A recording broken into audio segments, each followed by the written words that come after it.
I'd like to tell you a little bit about my son, Christopher Stonesifer. When he decided to enlist in the Army to become a Ranger, he was in Ranger School when 9/11 happened.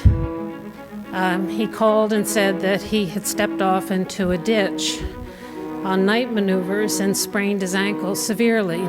He tried to tough it out for 4 more days without telling anybody until he couldn't put his boot on because his ankle was so swollen.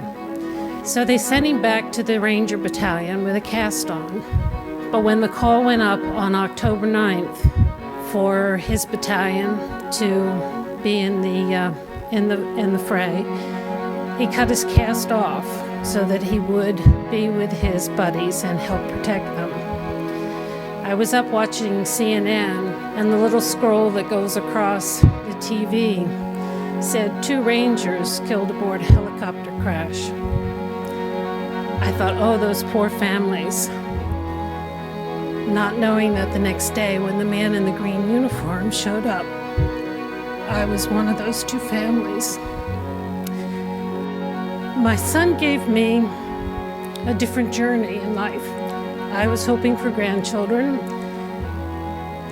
and I got this journey, which is called being a Gold Star mother. I fell into the volunteer vortex and started to do things like the newsletter. But my very first experience was being one of those volunteers who showed up at Arlington about 5 years ago, waiting for a couple of hours just to sort of get a wreath and be a part of the whole experience. And there was such a quiet, dedicated energy that day of people just waiting to get maybe 1 or 2 wreaths to take to a headstone to place and to honor the sacrifice and the memory of these fine veterans who were buried at Arlington. I watched this mother and a little boy place a wreath on one of the stones. And I remember thinking, someday when the words in his name are all worn off, there still will be someone who will come by and pay their respects to my son's memory. And this is the impact and the reason why I continue to work with Wreaths across America.